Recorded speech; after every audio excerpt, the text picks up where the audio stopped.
What's up, y'all? It's your girl, B. Nicole, and I'm back with another live Be Inspired Today message. As you can tell, I have a different background.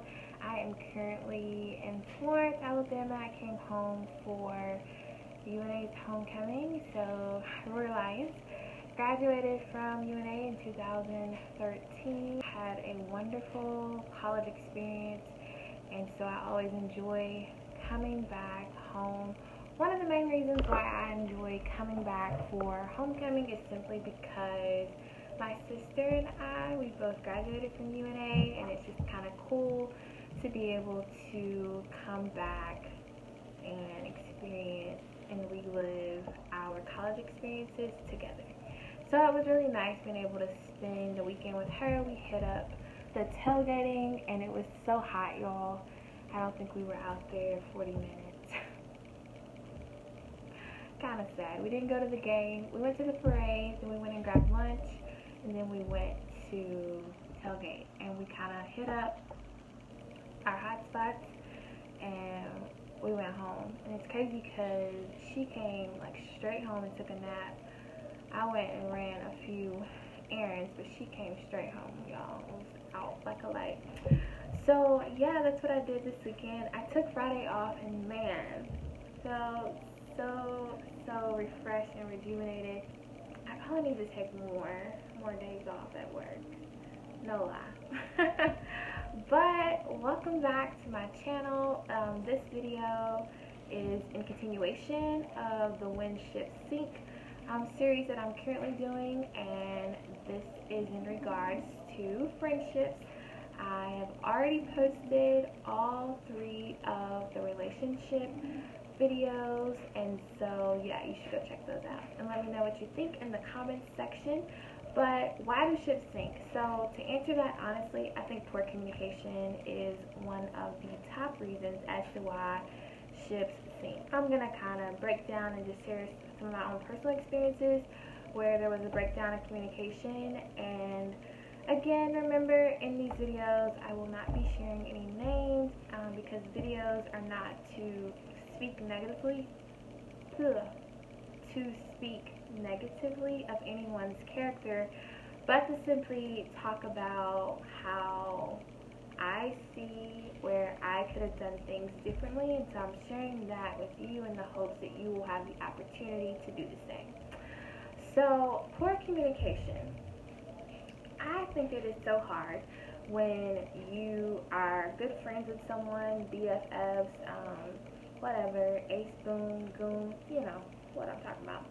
So I think it's so hard to be like open and honest with them when you think that they're in the wrong. And if you don't have those issues, then this video is not for you.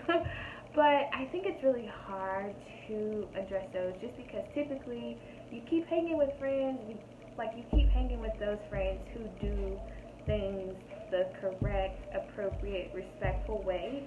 Like, you don't continue to hang with friends who continue to disrespect you or who continue to speak ill, of you. You don't typically continue hanging with those people.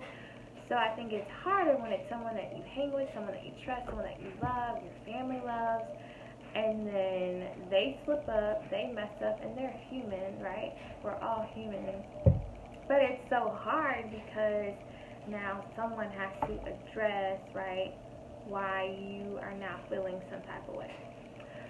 So I'm going to just kind of share some experiences as to poor communication and how it put a wedge in the relationship. And it may not have been the, direct reason as to why the friendship ended, but it was definitely a contributing factor. Alright, let's jump in. So there was a time when I had a friend invite me to come to a homecoming step show, and I was so excited because it was an HBCU and I had never been to any of the homecoming activities for this particular HBCU. So I'm stoked and excited. She called the day of, and I already had plans that day, but I was like, yeah, that sounds like so much fun. So over the phone, she says, yeah, we can hit up the step show, we can go to this alumni party after the fact, and then we'll be able to go, you can just stay with me. Go home, you can stay with me. So I was like, cool. So that day, my family had already agreed to meet me in Birmingham, and so I ended up meeting my family in Birmingham and hung out with them. We ended up going to the mall, and then I was going to leave Birmingham and head straight to meet her, which was going to be about a 3.5 hour drive from Birmingham, I think. So I'm excited, and again, this is going to put me on the road a lot, but if you know me, you know that I pretty much live on the road, and I have been doing so for quite some time. As we get down there, I missed the homecoming step show because of traffic, but I make it in time to go to the alumni party, and y'all, it was so much fun. Low-key, just, you know, made me wish that I have went to an HBCU, or maybe my man graduated from the HBCU, and this will be a part of my future. But no, it was so much fun. It was just so nice to see everyone like out having a good time, and there not be any drama, any fights, or anything of that nature. This is an alumni party.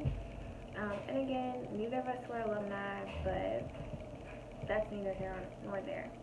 So we go, we have fun, and now it's getting kind of late. We decided to go ahead and scoot out, and her car was parked closer than my car, and next thing I know, she was like, girl, I had so much fun with you, can't wait to do it again, and bye. And the next thing I heard was like, zoom, and homegirl was, I guess, on her way home. I am just like really confused now because I'm trying to figure out what my plans are. And it's crazy because where I was working at currently as an admissions recruiter, I was at Jackson State, and I was making under $30,000 a year.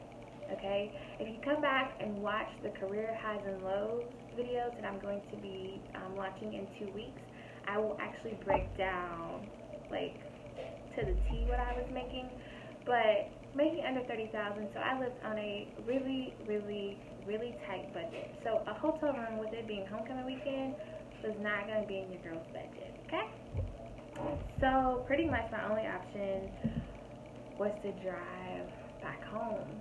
And I knew it was going to be tough because I had been up all day. So I fell asleep at the wheel, I was swerving, but by the grace of God, your girl made it home.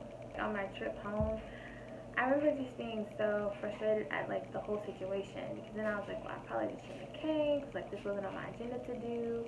And I was like, I'm pretty sure she didn't mean anything by it, like maybe she forgot that she said that part. I have no clue.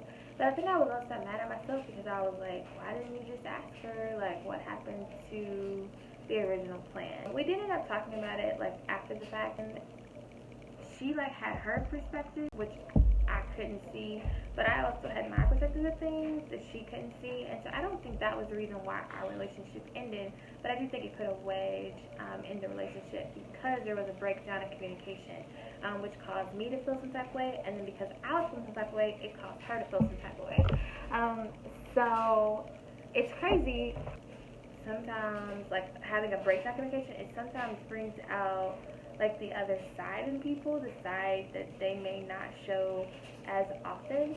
I should have never like allowed her to drive off without addressing the issue and just asking like, I know the original plan for you to stay here, if that's no longer an option, fine, but like that was a major part of the reason as to why I was coming. But because I didn't address the situation and driving home frustrated, part of that was definitely my fault because I simply just didn't speak up, and I just did not know how to address it. Now thankfully, like, I had not consumed alcohol, so it wasn't me swerving because I was intoxicated. It was just because my body was shutting down, and this is at like 2-3 o'clock in the morning, so it probably wasn't even safe because I'm not familiar with the area. There were just a whole bunch of things that could have went wrong. at the end of the day, we both failed each other. So communication in that incident would have been so key, because we could have addressed it then and there, and I may still have had to drive home frustrated, but at least we've talked it through so that it doesn't put a divide, right, in our relationship. Another experience that I wanted to share, when I was living in Jacksonville, I literally had like a week and like 3 days to find a place to live. You should definitely come back and watch the Career Highs and Lows series that I'm going to be doing. It won't be next week, but it'll be the Sunday after, so 2 more weeks. I'll start doing that video. But this is my very first job, and so honestly speaking, like, I just didn't have any money saved, because this is a year out from me graduating. And so I ended up needing a place to stay, of course, and I wanted nothing more than to start like a big girl job.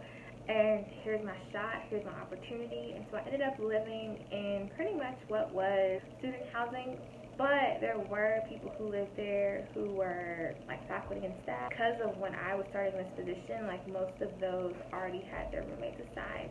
So they had already told me up front that I may be living with college students, and I just requested that they put me with someone who's possibly older, like maybe a senior, someone who's a little bit more focused and possibly on their way out the door. And they did. So I ended up, So I ended up getting a roommate. My name is Brittany, her name was Brittany. So it was cool. She had been at the university, and she could kind of show me the ropes, help me get acclimated and adjusted, and so it was a really great relationship starting out. Well, ended up, like I said, I moved in with one roommate, but I ended up, a roommate got added about a couple months after me living there, which was cool. She was not from my hometown, but kind of from the area. So we knew of each other. We did not know each other personally. So now I have these 2 women, and this was new to me, because I had never had to live share anything with anyone. I didn't grow up having to do that with my sister. I, in college, did not have a roommate. Well, my freshman year I did for 2 weeks, because she moved out onto the sorority floor, but I just did not. So this is a whole new area for me.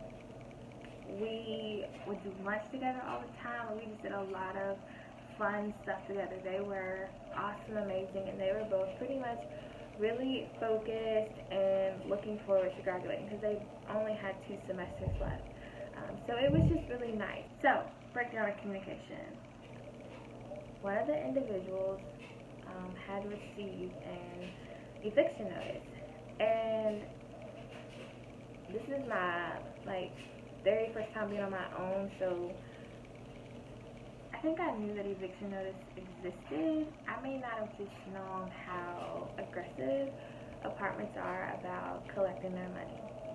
And when the notice came, someone obviously had come into our apartment, and they placed the letter on the stovetop, and they left our kitchen light on. So I knew something was odd, because this was during Christmas break.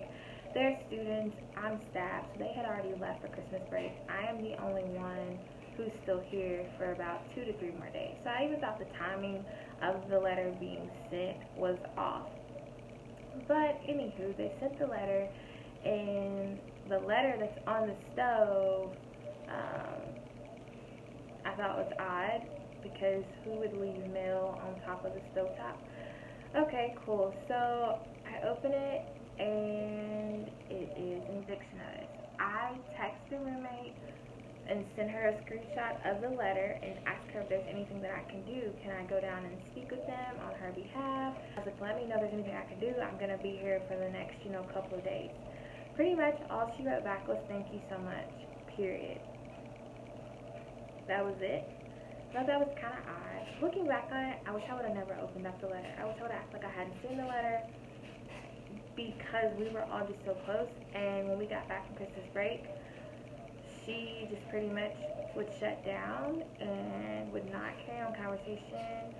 And it was tough, because I knew it was about the letter, but I didn't think it was anything for her to be embarrassed about. Like, everybody goes through rough times. I wish that I would have reached out to her more and letting her know, like, life happens to us all.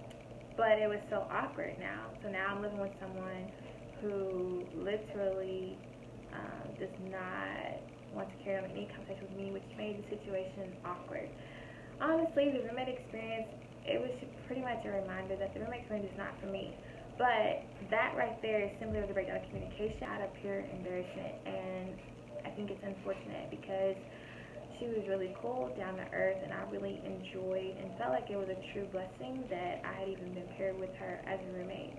So because of the awkwardness and the breakdown, of course, in communication, poor communication, it put a wedge in the relationship. And I think sometimes when you're not honest with each other, it's really hard to know where, like, what boundaries are in place. So I think that's another key piece, is that if you have boundaries in place for your friends, then it creates an opportunity for you to address the situation and to do so in a very respectful manner. But when you're not honest with each other and you haven't set those boundaries for yourself or for the other party, then it just pretty much creates opportunities for poor communication to pretty much be the reason why the friendship ends. So, what not to do? You should never assume that you know what the other party is feeling or how they're going to respond. Never ever assume, number one. Number two is you should always be honest with them and be honest with yourself. So if your friends do something that annoys you or that you feel like is disrespectful, address it then, address it that day, maybe not at the particular event, but maybe at some point that night you bring it back up, just so that it doesn't like continue to happen and you continue to be annoyed in the process. And then the last thing about what not to do is don't ever forget that people are human. I think in both situations I could have spoke up more, and that would have helped the relationship. It would have helped the level of understanding. It would have helped where there was miscommunication or misunderstanding. So moving forward, I tried really hard. Like I said in my last video, I think I'm like, now I over communicate things just because I always want to be clear in my approach, clear with what the focus is, but then also clear in what the boundaries are and why I think you have kind of crossed the boundary line. But that's just what I think you shouldn't do. If you come back next week, I'm going to be talking about what keeps friendships from sinking, and I'm going to be basically sharing what to do. So I hope that you all enjoyed this video. I'm going to be right here sharing my little inspirational thought because I recognize that it will help someone. So y'all have a blessed week, and don't forget, be inspired today. I'll see you in the next video. Bye.